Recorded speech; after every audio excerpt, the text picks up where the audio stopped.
Hey, what's going on, gang? Welcome back to another video here on High Rollers, Roads, and Rails. Today, I'm going to create a little bit of controversy, and it all revolves around this 40-foot box car. So make sure you stay tuned.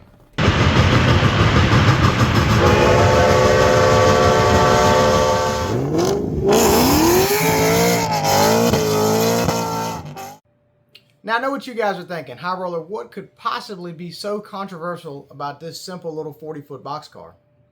Well, we're going to get into that in just a second. But right now, I need you guys to hit a like goal for me. So right now, let's get this video to 100 likes. Make sure you guys are smashing that like button. Get me to 100 likes on this video. It really helps me out. But back to this box car. So the controversial point of this box car is the price point. Guys, this is a $200 box car. Yes, a $200 scale 40-foot box car. Now, I know what you're wondering, what is it? Well, this is a Lionel Freight Sounds PS1 boxcar, and it was first released in the Volume 1 catalog for 2024. I got this boxcar in a few weeks ago, and I've been enjoying it, but as you guys are going to see, as we're going to talk about here in this video, I'm really not sure on the price point. Let's dig into it. All right, y'all, and now I have this boxcar set up here on the table on my track, so that we could take a better look at this Lionel Freight Sounds PS1 boxcar. Now, as you guys already know, I picked up the Richmond, Fredericksburg, Potomac version of this car. No surprise. And I gotta say, it is a nice looking car, especially at first. But what we're gonna do today is not only talk about the sounds and the cool features that the boxcar has, but I also have an MTH and an Atlas counterpart that we're gonna take a look at today and kind of compare the details and the quality that Lionel's put into this car for $200 versus a car that's, let's say, $80. So at first glance, the details are rather nice on this car.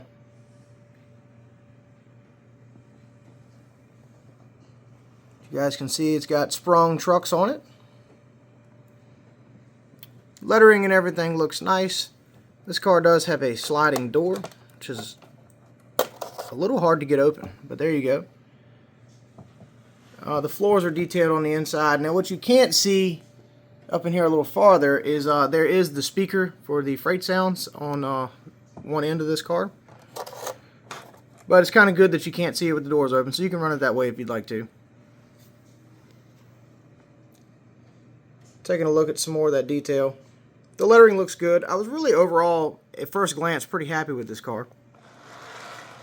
If we slide it down and take a look at the back, I mean, there is some really nice detail here with this chain and the brake, the handbrake on it. All that looks pretty good. But let's go ahead and throw an Atlas car up on the track beside it and kind of compare the two. Okay, now the car you see on the right, that is an Atlas Premier Line 40-foot PS1 boxcar. And then this one with the silver door is the Lionel Freight Sounds boxcar. Now, these are both modeled after the same railroad. And they're supposed to be the same car, but the first thing you'll notice is the dramatic color difference. So obviously, the Lionel car is much darker than this lighter blue on the Atlas car. Now, I'm not going to knock them for so much on that because as you guys, I'll show you in a minute, the colors kind of varied on these RF&P boxcars. And I do have a MTH 50-foot boxcar that is pretty similar to this darker blue that Lionel's done here. So I'm not going to knock them too bad on color for this particular model. So let's go ahead and just pan over the details of these. So you guys have already seen the Freight Sounds PS1 car. And then we're going to move right on down into the Atlas. Now, at first glance, you're probably not noticing a tremendous amount of difference, and that's because there's really not. There are a few differences, and we're going to get into those now. So the biggest thing that kind of, not necessarily perturbs me, but just big detailed difference is the top of the Atlas car, you've got this really nice separately applied walkway. And as you come over to the Lionel car, you see it does not have that. So we're kind of lacking in detail in that department. We take a look at the handbrake setup on the Atlas car. you still have the chain and the separately applied parts. And if you come over here to the Lionel, same thing. So I can't really knock either one there. So I mean, quality-wise, they're close. But, you know, I hate to say it, guys, the Atlas car, in my opinion, is just a little bit higher quality in the detail department. Obviously, the doors, again, a little harder to open. As you guys can see, the floor of the Atlas car is just kind of a slick finish. So it's not as detailed as the Lionel. I'll give Lionel a credit on that. So, you know, it's honestly apples to apples. I mean, you can see the Atlas car has the airlines hanging versus the Lionel does not. We're going to take a look at the underside now. A lot of people care about that. I don't, but we'll take a quick look at the underside. So here we are underneath the Lionel car. As you guys can see, it's actually nicely detailed. It looks really good under here. And obviously, these are your controls for the sounds. So sound, no sound, and then the minimum sound, maximum sound. All that does is just change how much it actually produces. You know, sometimes you get a lot of squeal or just a little bit of squeal. And the clickety-clack, you know, it just affects how much sound actually produces. But we'll talk about that in a minute once we get it up on the power track. But the underneath is pretty nice. Now, I gotta say, the Atlas car is not as nicely detailed underneath. You know, I don't care particularly about this, but I will say it's kind of lacking in that department. Lionel, you got the underside covered for this car. All right, so back flipped over. This is what I was talking about. Now, this is an MTH 50-foot boxcar, RF&P, same railroad. It is a different design, but just to give you an idea of the color. So again, it seems like it doesn't matter what brand of car you buy. There's always going to be some differentiation in color.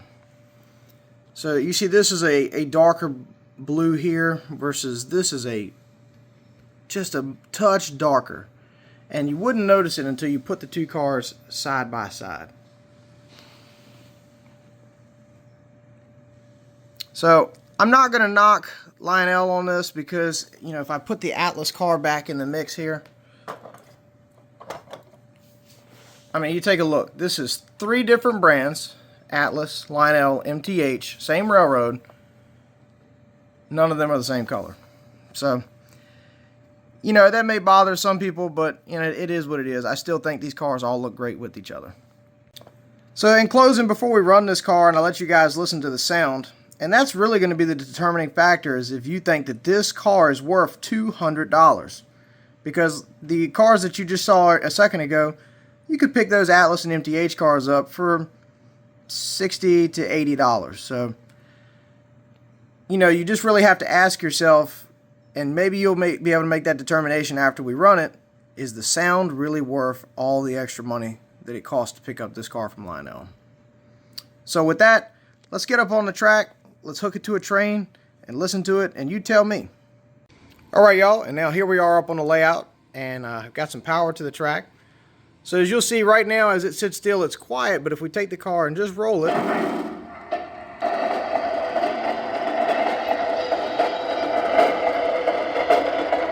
there you get that freight sounds noise. And it does have a volume control on it, but I will say it's pretty loud.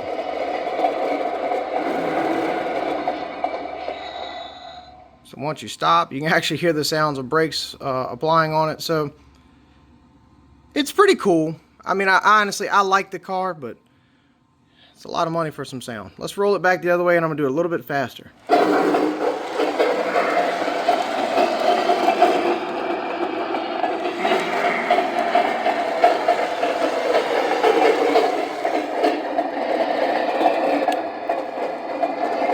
So, in my opinion, guys, it's hard to tell.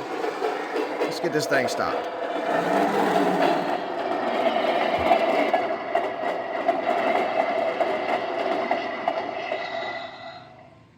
Alright, that thing really makes a heck of a ruckus, but it's hard to tell if it actually is based upon speed. I do feel like the faster I run it, the clickety-clack gets a little more faster paced, I guess I would say. But I'm going to flip the car over and put it on minimum sound just so you get an idea of what it would sound like if you run it on minimum. Okay, I got it set to minimum, so let's roll it.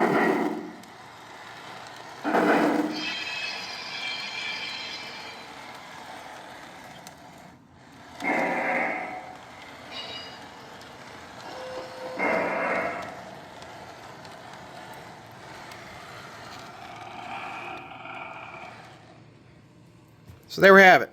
So you guys can see it dramatically cuts the sound down. You don't get the clickety clack. You just kind of get some groans and squeals, and you know, some people may prefer to run it that way. It may be too overpowering with all the other sound, but anywho, guys, it is a cool box car. I'm glad that I have it in the collection. Would I buy another one?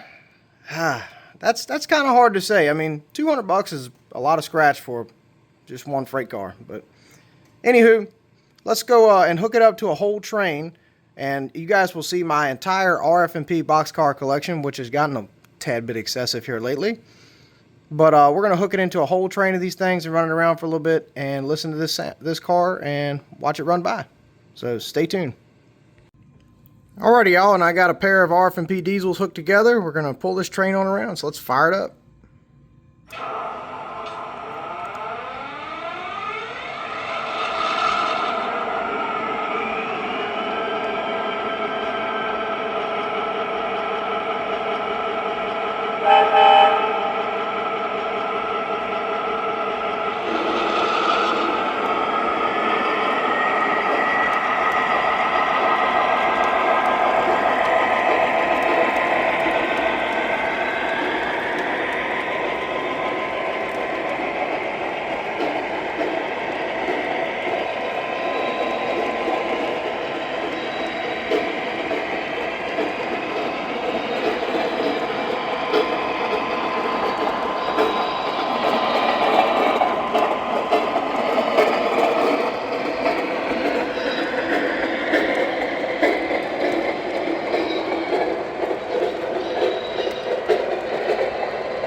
right, y'all. I hope you enjoyed that run session with the Lionel Freight Sounds PS1 boxcar.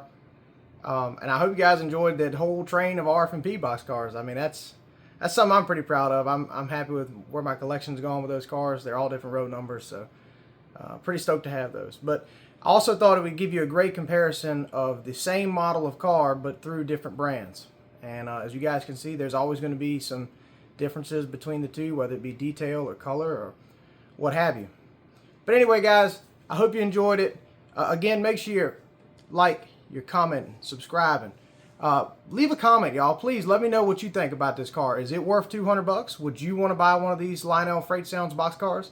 Let me know.